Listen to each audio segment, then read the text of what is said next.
Y el tema que tenemos este día es una vida cristiana aplicada. Y Dios mediante vamos a comenzar una serie de estudios al respecto de esta epístola tan notable. Se ha llamado la epístola de amor. Y desde luego que indica que había una unión muy cercana, una relación especial entre el apóstol Pablo y los filipenses.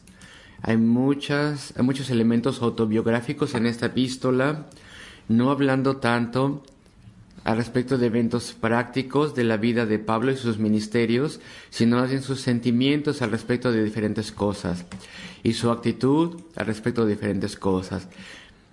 Hay muchos consejos prácticos, pero no hay regaños grandes aquí, porque esta es la iglesia que aplicaba la palabra de Dios.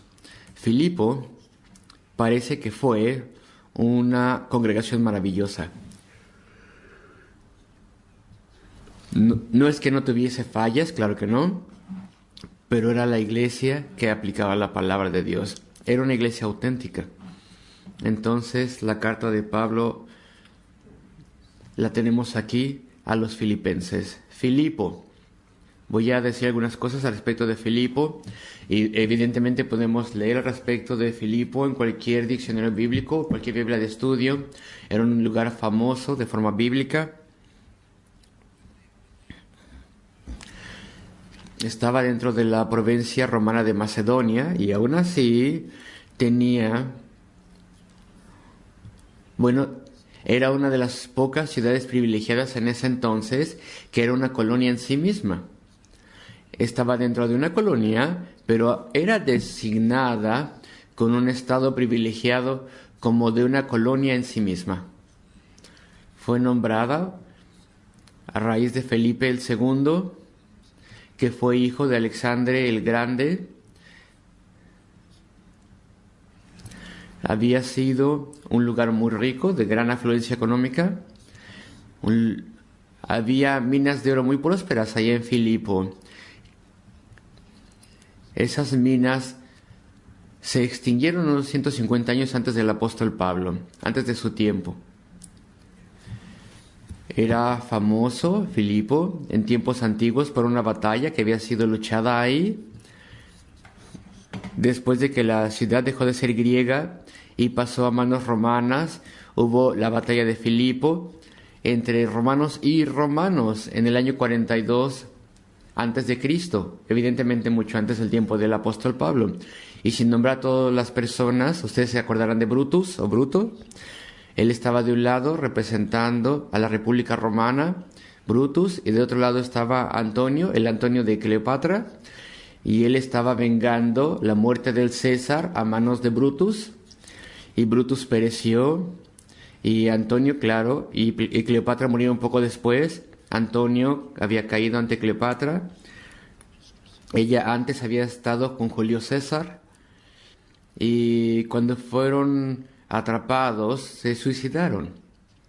Pero bueno, bajo Julio César, en el año 29 a.C., Filipo tuvo este estatus honorífico y llegó a ser una colonia romana en sí misma. Entonces había romanos allí, había una gran población de romanos. Había oficiales militares retirados y otras personas hablaban latín, usaban ropas romanas, a pesar de que estaban en Macedonia. Ellos tenían la religión imperial romana y Nero era adorado allí como si fuese un dios. Y ellos defendían bastante sus tradiciones romanas y su religión romana. Y estaban en este lugar, o más bien en este lugar, Pablo, Silo y Timoteo y Lucas también fueron desde Troas. Y ustedes se acuerdan que lo leímos en Hechos 16. Ustedes se acuerdan cómo el apóstol Pablo tuvo esa visión de un hombre de Macedonia, la visión en la noche que le dijo: ven y ayúdanos. Una visión que era única para los apóstoles, no pasa hoy en día. Y entonces supo que el Señor quería que fuesen a Europa, y Filipo fue el primer lugar en Europa donde el Evangelio fue predicado por el apóstol Pablo. Lucas se unió a ellos. Tenemos ese pasaje famoso en Hechos 16, versículo 10, donde de pronto la narrativa de Lucas comienza a hablar al respecto de nosotros. Antes de eso se decía Pablo fue ahí y allá, y bueno, Lucas tal vez también estaba ahí, pero ahora a mitad del capítulo 16 empieza a decir nosotros hicimos esto y nosotros hicimos aquello, así que evidentemente Lucas fue allí.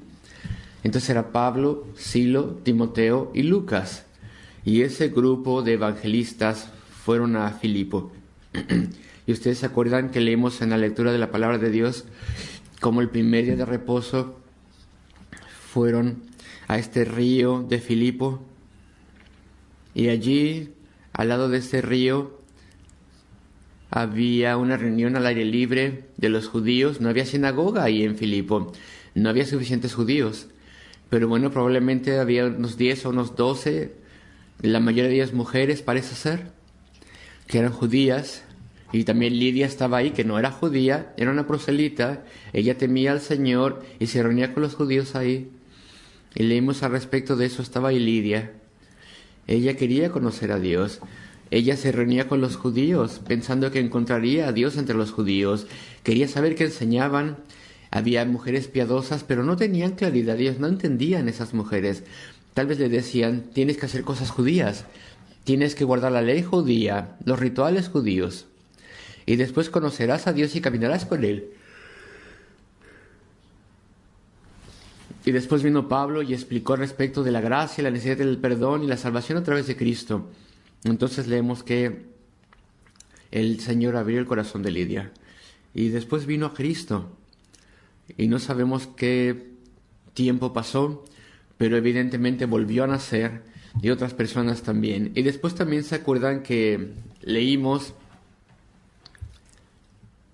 al respecto de esa jovencita que estaba poseída por un demonio, y los dueños hacían dinero con esto, y Pablo tenía sufrimiento por la condición de la muchacha, y tuvo compasión y buscó al Señor, y entonces pudo echar ese demonio fuera.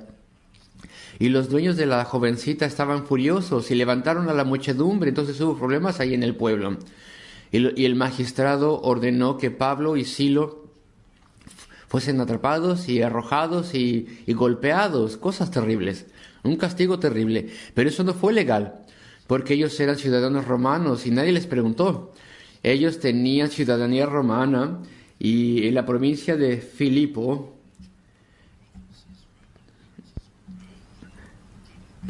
allí ningún romano podía ser golpeado, tan solo un esclavo que no era romano, tan solo aquellos que no eran romanos podían ser golpeados, no los romanos. Eso era impensable, pero fueron golpeados y arrojados en el calabozo. Y ustedes se acuerdan del terremoto, y se abrieron las puertas, y el carcelero de Filipo estaba a punto de tomar su vida, porque de todas maneras lo matarían si él perdía a los prisioneros. Eso es lo que pasaba en esos días. Y Pablo le grita, por así decirlo, estamos aquí, no te hagas daño. Y entonces el carcelero, que evidentemente había escuchado algo al respecto de Pablo y su mensaje, él sabía lo que había estado sucediendo en ese lugar a medida que Pablo había estado predicando. Él tuvo convicción de sus pecados. Y dice, señores, ¿qué debo hacer para ser salvo? Y se le dice que crea en Cristo y se le explica mejor el Evangelio. Y entonces fue salvo y cree. Y entonces el mensaje viene, y el magistrado dice, el mensaje viene, el magistrado te ha liberado. Y dice Pablo, no es tan fácil, no nos vamos a ir así. Somos ciudadanos romanos, hemos sido golpeados ilegalmente. Y cuando ese mensaje va de vuelta a los magistrados, bueno, ese magistrado vestido de púrpura tuvo horror. Y entonces vienen ellos mismos a la cárcel. Y dicen, Pablo, no lo sabíamos, no nos dimos cuenta, no entendimos lo que estábamos haciendo. Tienes que perdonarnos. Y entonces, con gran ceremonia, entonces es liberado de la prisión. Y ustedes saben la narrativa y la historia. Y eso es Filipo. Y esto es como la iglesia comenzó. Pero los filipenses, bueno, ellos desde ese momento en adelante, todos los creyentes habían sido aquellos que apoyaban grandemente las misiones de Pablo y le ayudaron y le enviaban dones y oraban por él. Y esa iglesia, incluso 2 generaciones después, todavía estaba firme. Policarpo nos dice, un poco de historia, nos dice cuán leal y firmes eran en Filipo.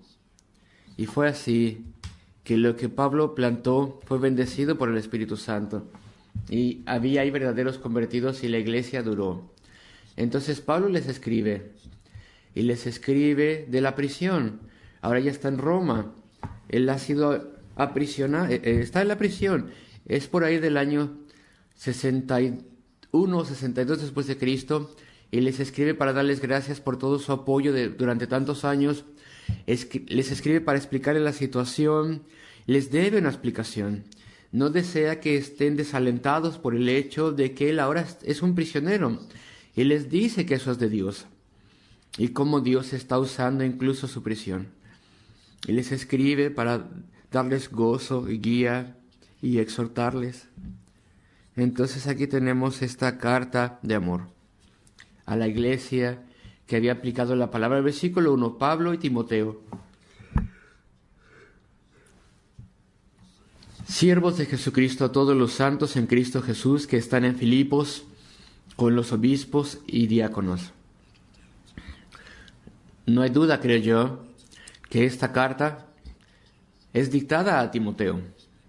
Pablo da muchas indicaciones de que él no escribía con su propio puño y letra las cartas, porque él tenía una visión muy pobre. Tal vez él tuvo una aflicción de sus ojos, que tal vez es a lo que se refiere cuando habla del espino en su carne. No sé, quién sabe, pero parece que él tenía una vista muy pobre.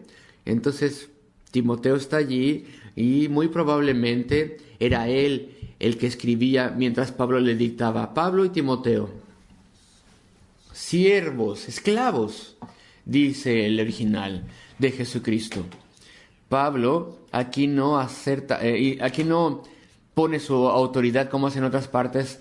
Pablo, nombrado apóstol por el Señor Jesucristo. Eso es su estilo muchas veces, pero él no utiliza eso aquí, porque nadie estaba disputando que él era apóstol ahí en Filipos. Ahí en Filipos le amaban y, como he estado diciendo, le apoyaban y le apoyaron durante años, así que él no tiene que decirles esto. Pablo y Timoteo, siervos, esclavos de Jesucristo.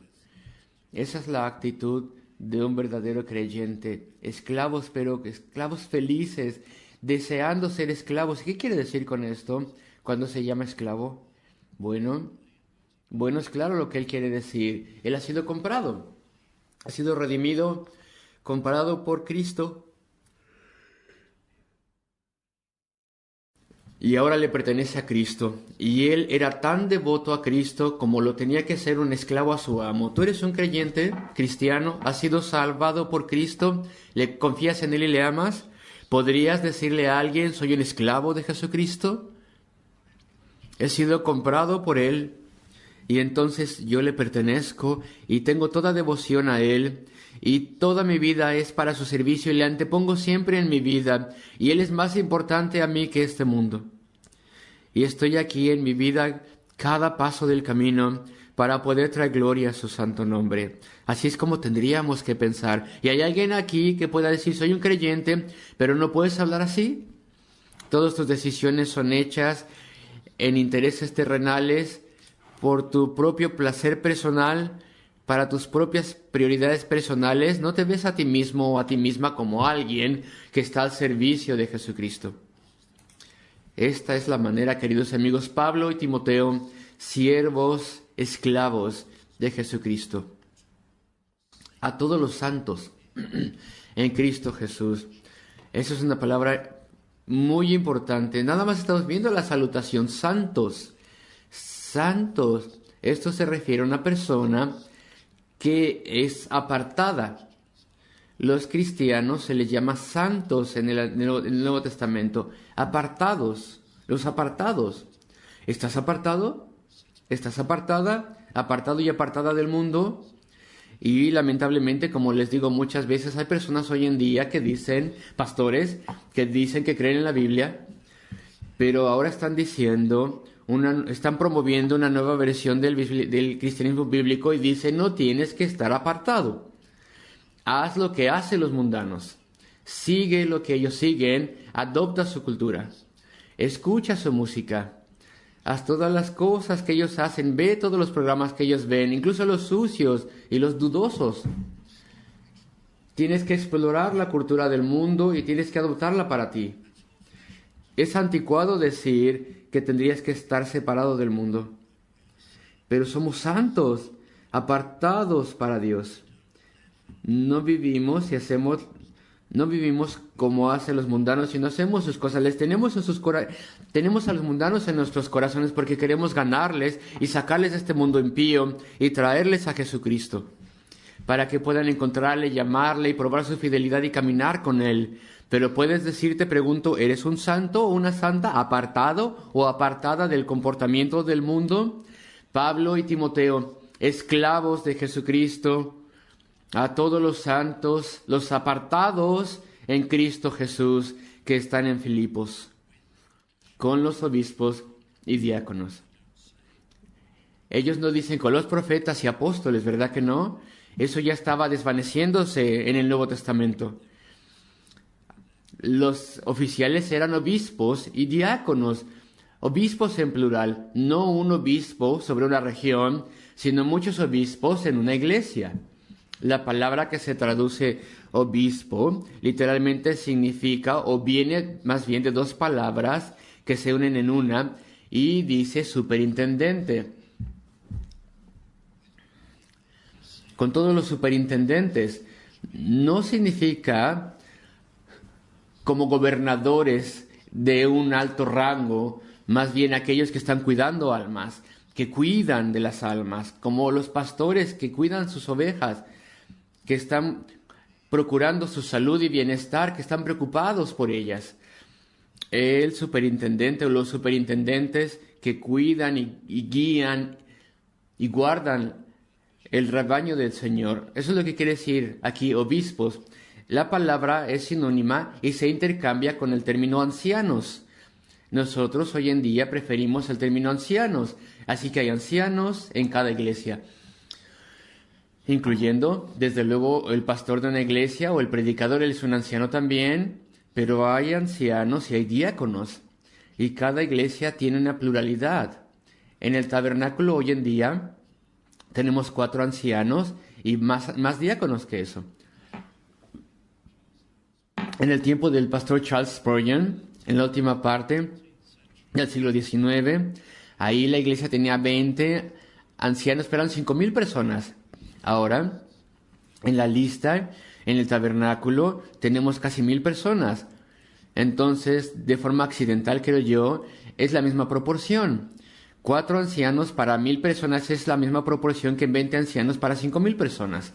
Entonces, felizmente, estamos más o menos con la misma proporción. Pero los ancianos en el tiempo de Spurgeon tenían mucho más que hacer que hoy en día, creo yo. Bueno, un comentario aparte.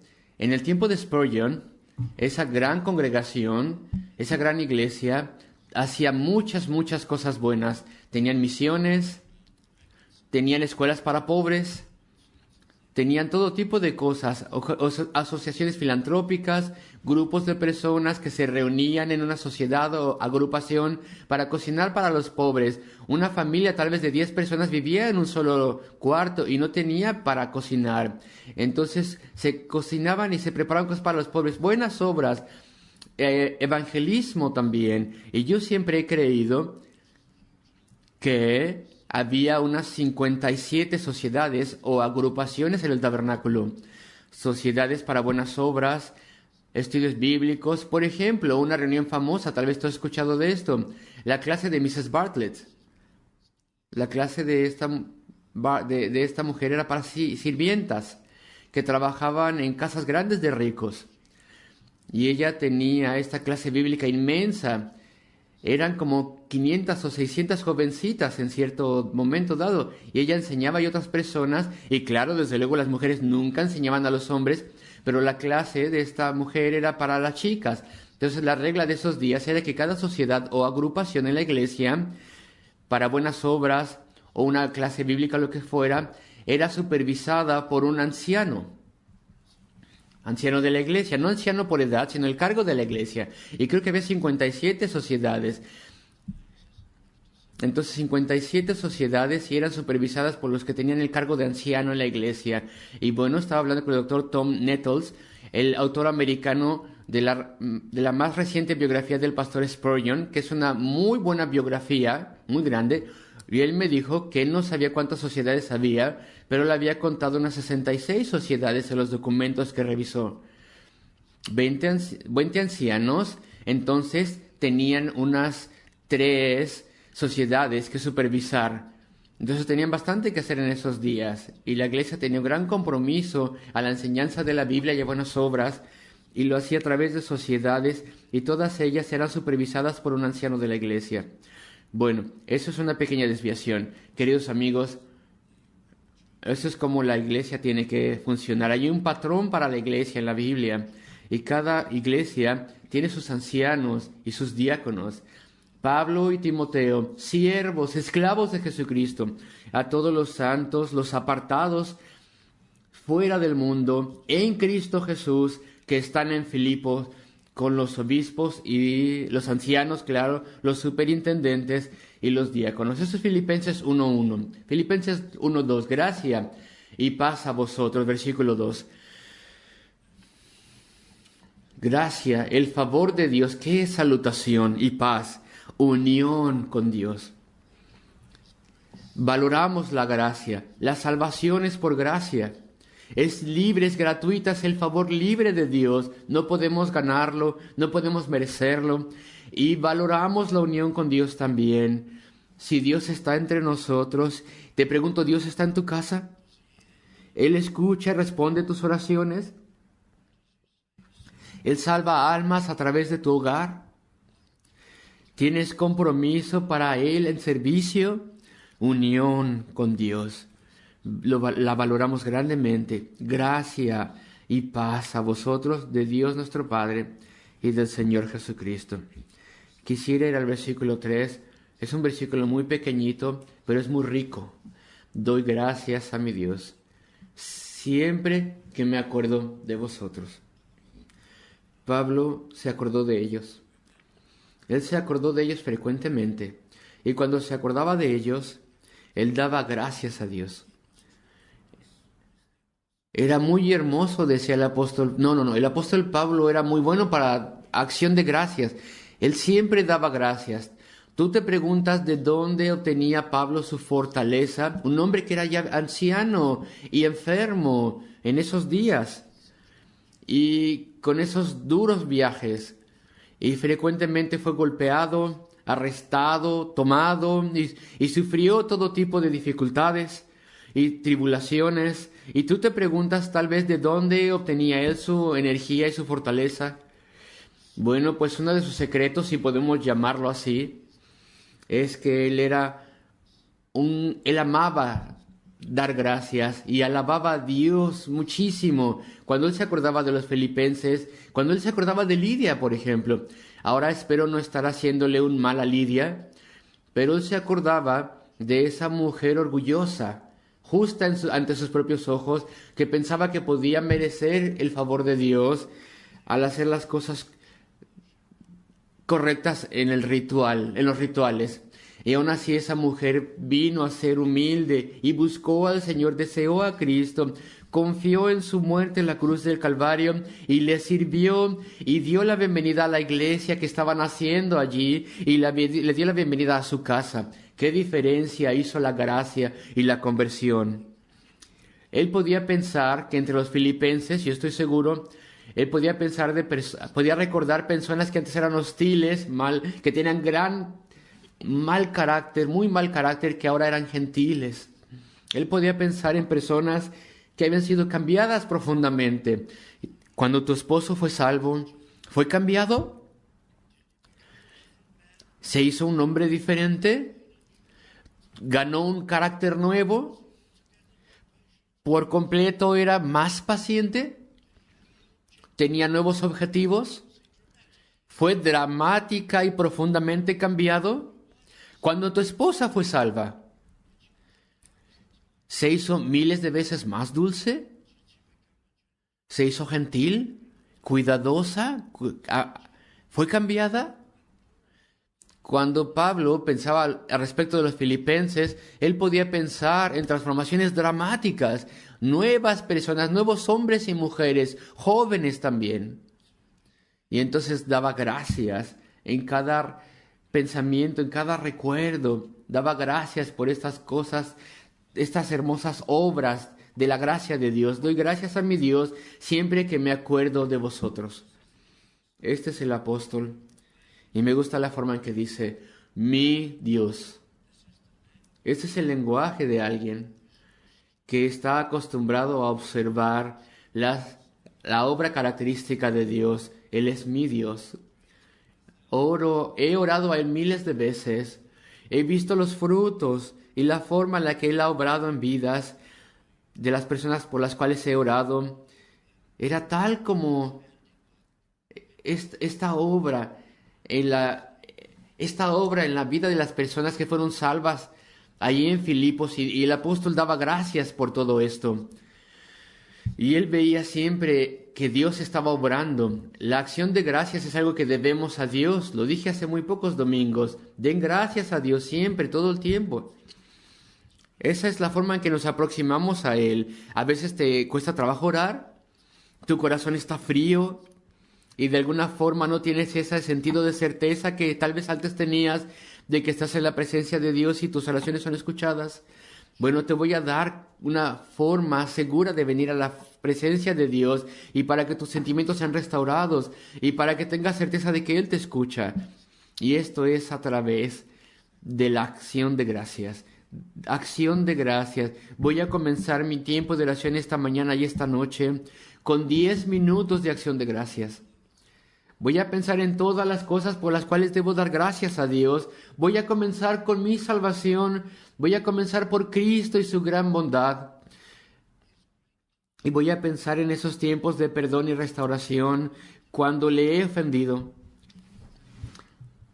Daré gracias por todas las personas que he conocido, que han sido maravillosamente transformadas, y la liberación que Dios les ha dado a mí y a mi iglesia. Y también voy a dar gracias por sus siervos en diferentes lugares y su provisión. Das gracias a Dios a medida que te acercas Das gracias a Dios a medida que te acercas a su presencia.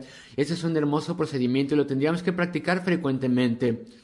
Teníamos que tener gracias a Dios todos los días. Si dejas que tu mente tan solo se enfoque en las cosas malas durante el día, entonces vas a ser una persona negativa y deprimida. Hay cosas tristes y malas, bueno, pues no permanecemos pensando en eso, más bien recordamos las misericordias de Dios y su respuesta a oración, incluso los castigos y las bendiciones que te dio cuando estabas enfermo o enferma. ¿No recuerdas todo esto? Con acción de gracias. Hay que tener acción de gracias y eso es como nos acercamos a Dios y eso edifica tu fe. Y esto aumenta este gozo que está en ti como hijo de Dios. Y eso quita las dudas.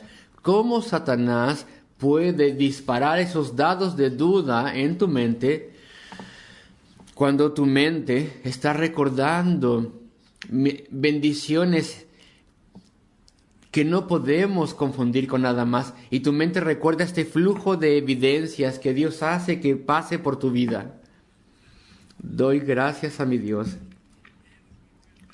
Cada vez que me acuerdo de vosotros, tienes que acordarte de las cosas que Dios te da o de todo lo que hace Dios y tienes que dar gracias a Dios. Doy gracias a Dios siempre que me acuerdo de vosotros, siempre en todas mis oraciones, rogando con gozo por todos vosotros. Entonces la acción de gracias inspira oraciones que no son egoístas, oraciones por otras personas. Versículo 5.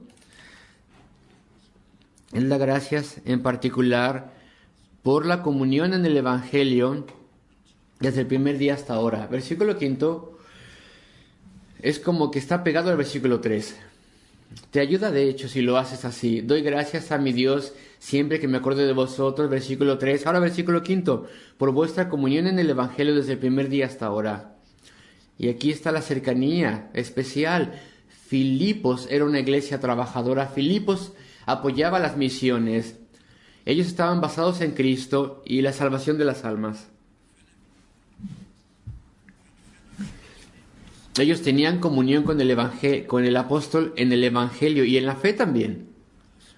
Comunión en la fe. El apóstol creía que si él pudiese ir a ese lugar y a aquel lugar y predicar el Evangelio, entonces las almas serían salvadas. Entonces él se esforzaba por hacerlo, tenía fe en el poder de Dios. Y también los filipenses, si podemos ayudar al apóstol a que llegue aquí y allá, y le apoyamos, y le enviamos, y le damos dones desde acá, entonces Dios verdaderamente le usará. Entonces tenían comunión en la fe, el apóstol y los filipenses. Y entonces tenían comunión en la obediencia. Obediencia a la gran comisión de ir a todo lugar y predicar el Evangelio. ¿Tú tienes comunión en estas cosas? Queridos amigos, que no seamos creyentes, que recibimos la salvación, perdón y las bendiciones de Dios y no tenemos comunión con la misión. Con la obra de Dios no estamos activos, apoyando, no estamos haciendo nada. No estamos orando por la gente que apoyamos en el extranjero, por los perseguidos, por las personas que conocemos y amamos en otras iglesias, que predican el Evangelio, nuestra propia obra en esta iglesia en todas sus áreas, en la nueva escuela dominical, en Lover Junction, que comienza el domingo 26 de enero. Cada creyente está orando por esa escuela dominical, que el Señor nos ayude y reúna a los niños. Tal vez el staff de la escuela dominical dirá, pastor, no tantos al principio, pastor. Oramos por el número adecuado y que los niños se establezcan y después vendrán, como ha pasado antes, cada vez más niños vendrán y se edificará esto. ¿Tú te has olvidado de esta obra? ¿Estamos teniendo comunión juntos en el Evangelio? Por vuestra comunión en el Evangelio, vuestra participación en las oraciones y en desear y en utilidad, por la comunión en separación del mundo. Filipos no era una iglesia mundana. Por vuestra comunión en la gran guerra, en la salvación de las almas, la defensa del Evangelio, el entrenamiento de obreros y el amor por las almas. Probablemente eran los mejores socios, por así decirlo, de Pablo, los de Filipos. Voy al capítulo 4 un momento, versículo 15.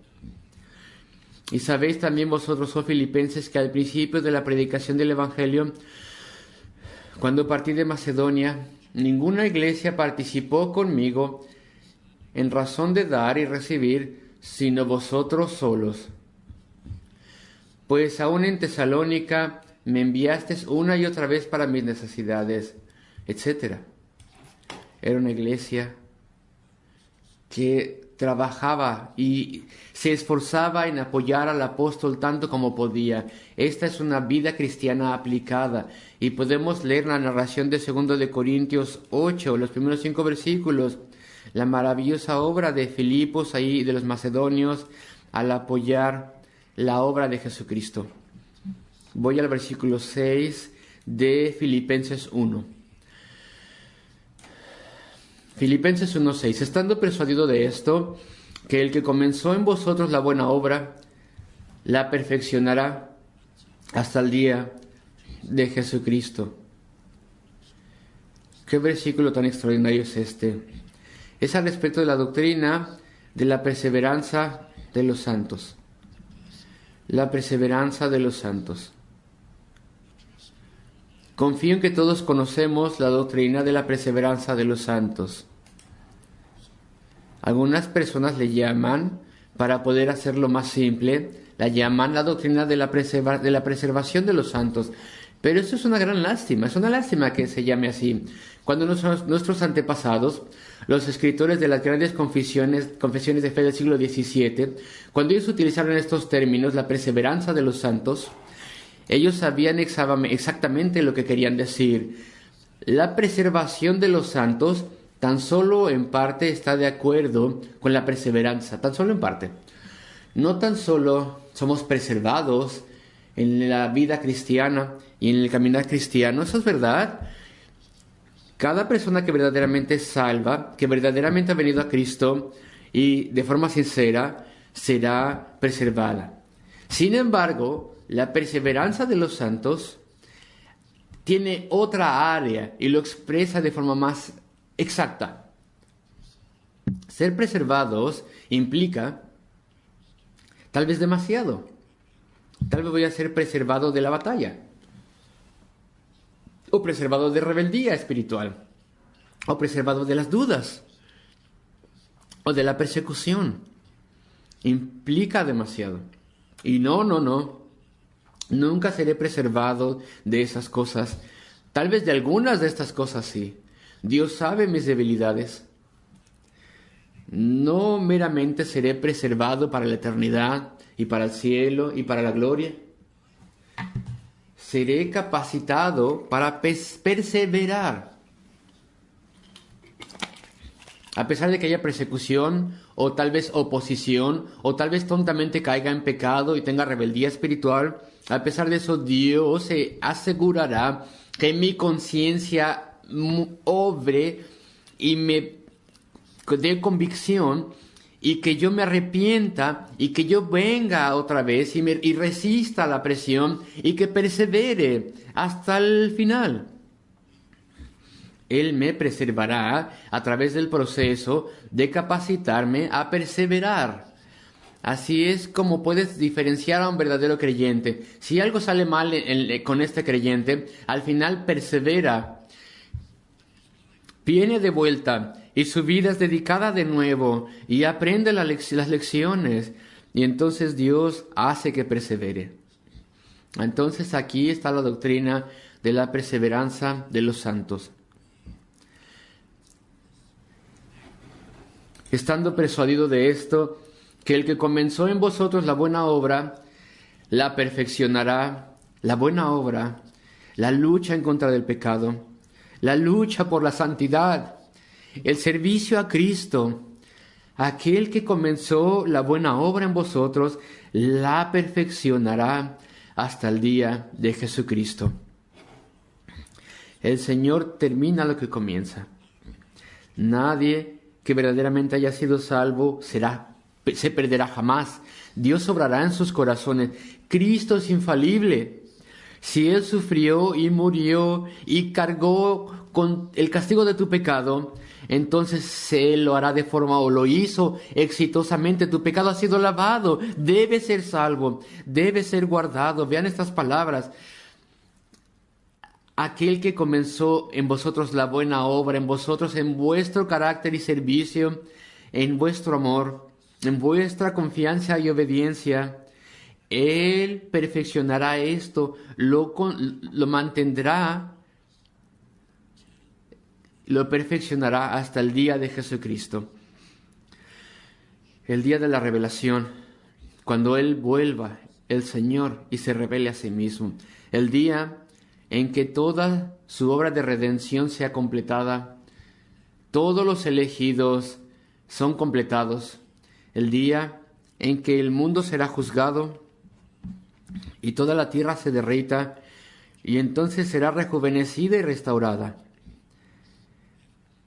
Y se hará esta morada gloriosa para los hijos de Dios. El día en que la iglesia será revelada. Ustedes saben, no solamente tú, si eres salvo o salva, y yo también, como individuos, sino que en ese día todos los redimidos serán revelados. ¿Qué cosa tan gloriosa será esa? Sería maravilloso si en el día de Cristo se revelase solo un creyente que hubiera sido salvo por la gracia, dramáticamente cambiado, con nuevas gracias y carácter, un trofeo de la gracia. Pero habrán billones de toda época, de toda nación, y se verá ahí el resultado completo de la obra de gracia. las maravillas de la gracia en innumerables corazones, y todo será revelado.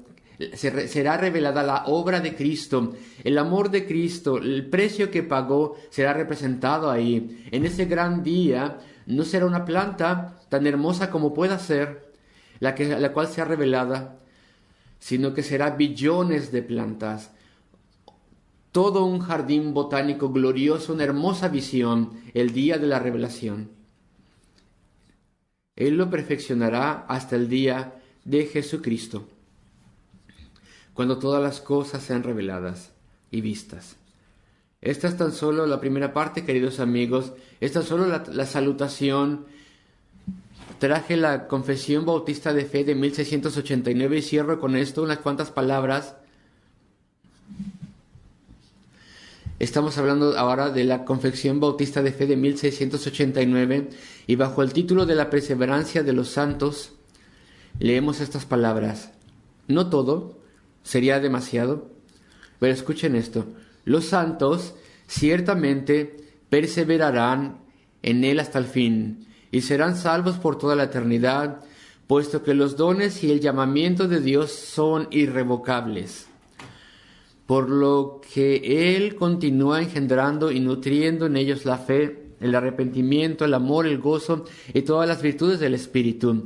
Y aunque surjan, esta es nuestra experiencia, escuchen estas palabras famosas, y aunque surjan y les azoten muchas tormentas e inundaciones, nunca podrán arrancarles del fundamento y la roca a que por la fe están aferrados. Eso es Cristo, la roca es Cristo. A pesar de que, por medio de la incredulidad y las tentaciones de Satanás, la visión perceptible de la luz y el amor de Dios puede ensombrecerse y escurecerles por un tiempos de rebeldía espiritual, aún así Él, sin embargo, sigue siendo el mismo. Y ellos, los redimidos, serán guardados, sin duda alguna, por el poder de Dios para salvación, en la que gozarán de su posición adquirida, al estar ellos esculpidos en las palmas de sus manos y sus nombres escritos en el libro de la vida desde toda la eternidad. Eso es lo que está diciendo aquí Pablo. El que comenzó la buena obra en vosotros la perfeccionará hasta el día de Jesucristo. Así que sírvele, anteponle a todo, agrádale, vive por Él. Apártate del mundo por amor a Él. Ora y da gracias a Dios por Él. Agradece por Él. Cuán grandes son nuestros privilegios y cuán grande es nuestra certeza.